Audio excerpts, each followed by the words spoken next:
that goes on where, within a society, it's not just the government that has power. There's like certain people who are in these like culturally elite positions, and journalists, TV news anchors, like who are the people who people broadly trust, right? They're not all in government. They're like a lot of people in other positions. It's like who are the people that basically people look to, and I think that's basically it needs to shift for the internet age, and I think a lot of the people who people look to before, they're kind of realizing, hey, they weren't super honest about a lot of these issues that we face. And I think that's partially why, social media isn't a monolithic thing. It's not that people trust Facebook or X. They trust the creators and the voices that they feel like are being authentic and giving them valuable information on there. So there's, I think, going to be just this whole new class of creators who basically become the new kind of cultural elites that people look at and are like, okay, these are the people who give it to me straight. And I think that's a thing that is, maybe it's possible because of social media. I think it's also just the internet more broadly. I mean, I think podcasting is obviously a huge and important part of that too. I mean, I don't know to what extent you feel like you kind of got to be large, like because of social media or just the podcasting platforms that you used. But I think that this is like a very big sea change in terms of like who are the voices that matter. And what we do is we try to build a platform that gives people a voice. But I think that there's this wholesale generational shift in who are the people who are being listened to. And I think that that's like a very fascinating thing that is going on, because I think that that's like what's going on here. It's not just the government and people saying, hey, we want like a very big change here.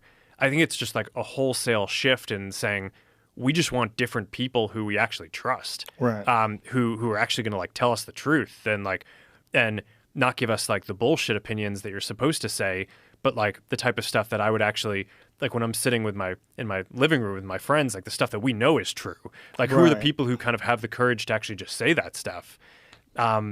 I don't know. I think that whole like cultural elite class needs to get repopulated with people who people actually trust. I mean, yeah. I'm sure you know the history on this. It's like when people transition from radio to TV, the initial TV anchors were the same radio people, but just like being filmed while speaking on the radio. But it turned out it actually was a completely different type of person that you need, because on your radio is just like your voice and your cadence and all of that. It's like, the whole phrase, it's like you've got a good radio voice, right? It's like, okay, on TV, you need to be telegenic, right? You need to kind of have charisma in that medium. It's like a completely different thing. And I think that that's going to be true for the internet too. It's, it's not as cut, where I think part of it is the format, right? The fact that you do these like 2-3 hour episodes.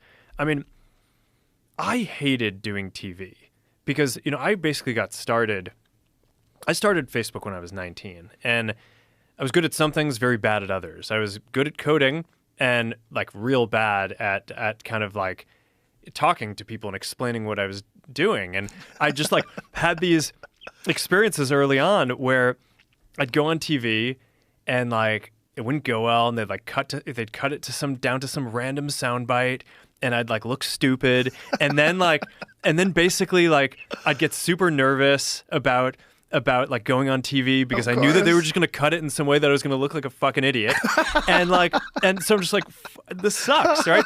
So I just like.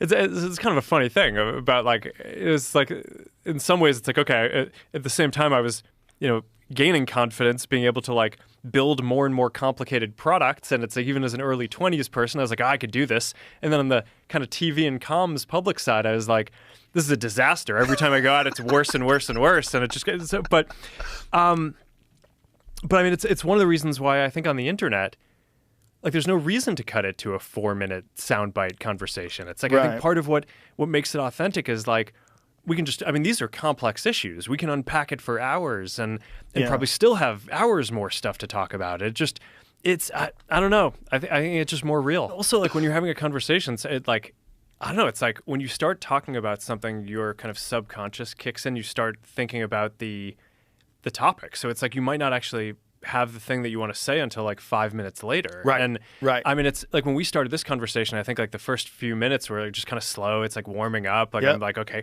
kind of like downloading into my memory. Like how am I going to like, it's like, how am I going to, just explain these different things? But it's, yeah, no, I just think that's sort of how people work. For social media companies to censor stuff was legal.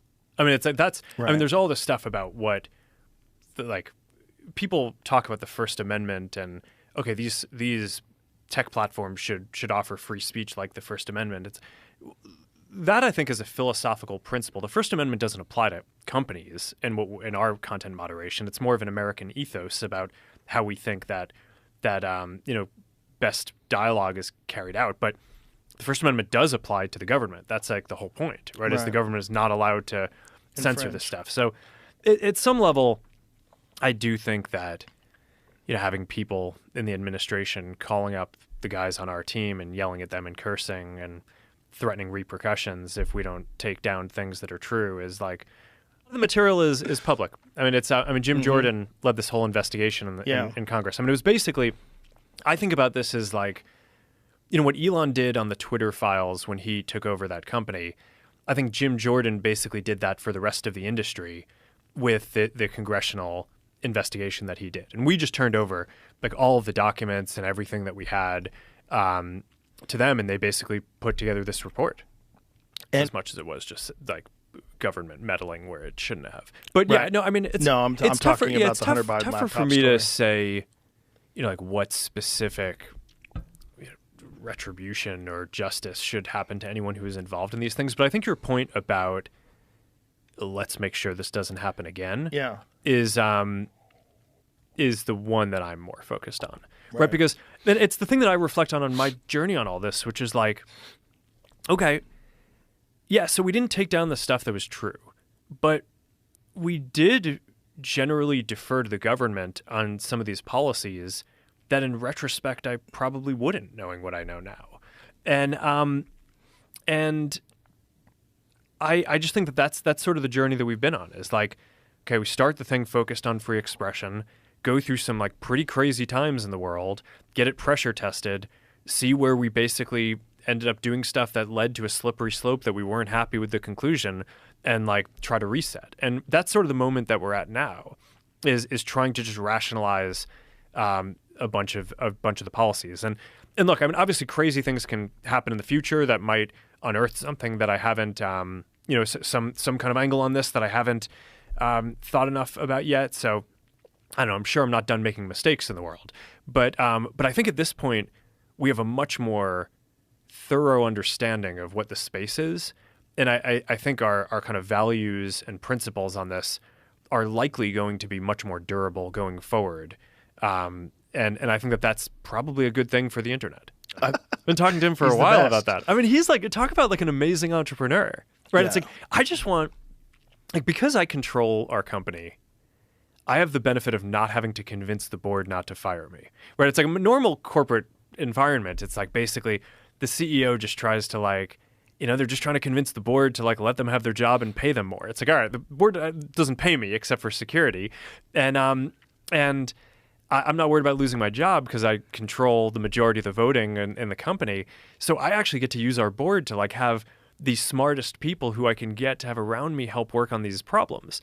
So it's like, all right, who are the people I want? Like, I just want like the best entrepreneurs and people who've created different things. And like, I mean, Dana's like this guy who, I mean, he basically took the sport from being this like, I think it was viewed as like this pretty marginal thing when he got started, right? I mean, I think John McCain was trying to outlaw it, and now it's like, I think it and F1 are the two fastest growing sports in the world. It's got hundreds of millions of people viewing it. It's like, I mean, what Dana's done with the UFC is like one of the most legendary business stories, and the brand is beloved, and I think he's just so he's like a world-class entrepreneur, and he's just like he's got a strong backbone. And I think part of what the conversation that I had with him around joining our board was, okay, like we have a lot of governments and folks around the world putting a lot of pressure on our company, and like we need some like strong people who are going to basically, help advise us on how to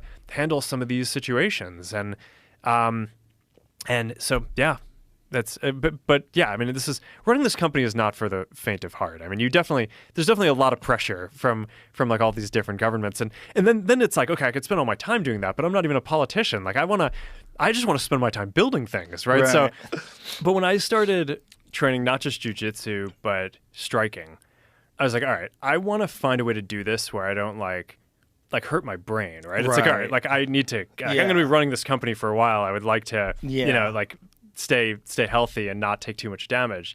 And so I think the number one thing you need to do is, well, in addition to having good partners, is have a strong neck. Yes. So, yeah. So cute.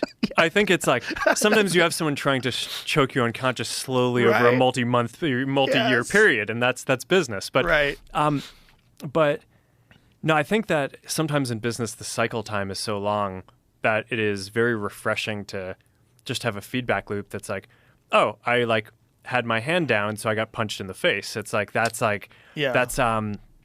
but yeah, no, it's really important to me for balance. I mean, I basically try to train every morning. I'm either doing general fitness or kind of MMA. I do sometimes grappling, sometimes striking, or sometimes both. But it got to the point where I tore my ACL training. I was probably at that point I wasn't integrated between my weight training and my fighting training, so I think I was probably overdoing it. So now we basically, I'm just trying to do this in a cohesive way, which I think will be more sustainable. But when I tore my ACL, first of all, everyone at the company was like, fuck, we're gonna get so many more emails now. It's like that he can't do this. And then I sat down with Priscilla, and I expected her to be like, you're an idiot. Like, what do you expect? You're like, I was in my late 30s at the time, but she was like, no. She's like, when you heal your ACL, you better go back to fighting. And I'm like, what do you mean? She's like, you are so much better to be around now that you're doing this. You have to fight. And so that's hilarious. Yeah. So isn't it funny that like that's completely contrary to the way most people, if they're outside of it, would perceive it? I mean, it definitely takes the edge off things. Right? It's like after like a couple of hours of doing that in the morning, it's just like, it's like nothing else that day is going to stress you out that much, right? You can just deal with it. Voluntary adversity. Yeah. Yeah. No, it's good. It's good. It's also good, I think, to be a little bit tired.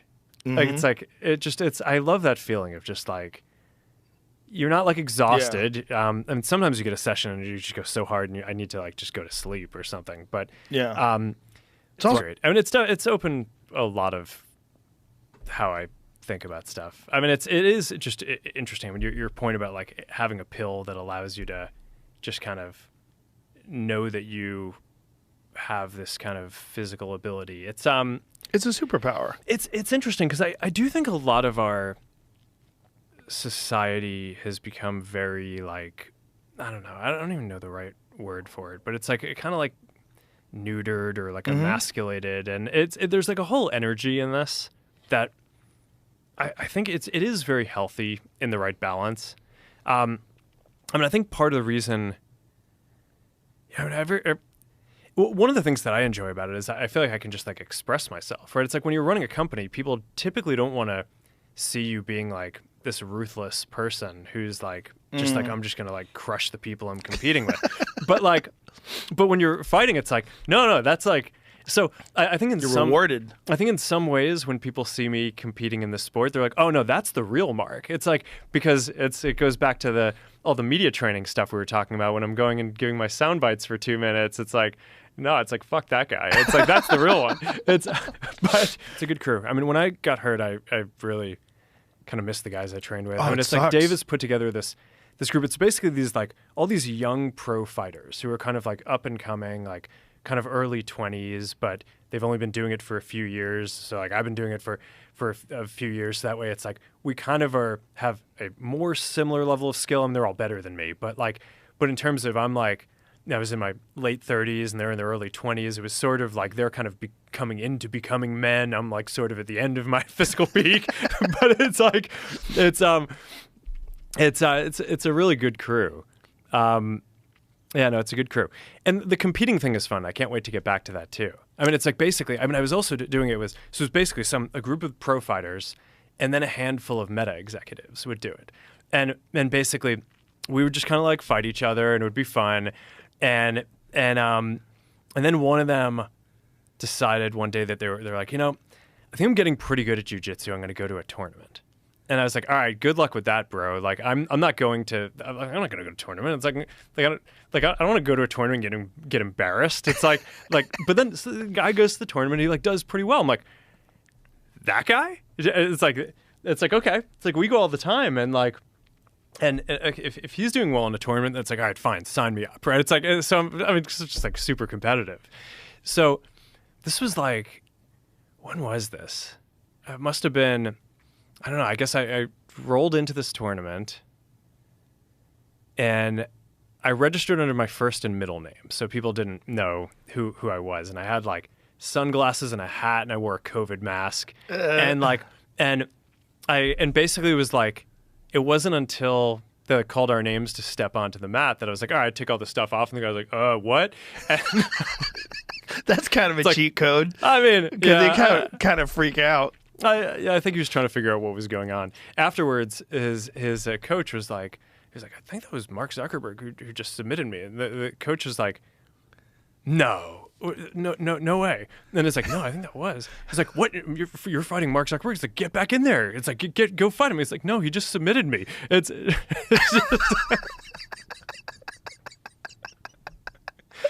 That's very funny. I can't wait to get back to competing. It's been sort of a slow journey on the rehab. It's sort of like learning twice, but we're getting there. How far out are you? Oh no, I'm done with the rehab now. Now I'm just ramping back How far? up. Do everything that I want at this point. It's still like a little sore, but I don't know. I think that it's supposed to be a couple of years until you like feel like it's fully. I think it takes some time for the nerve.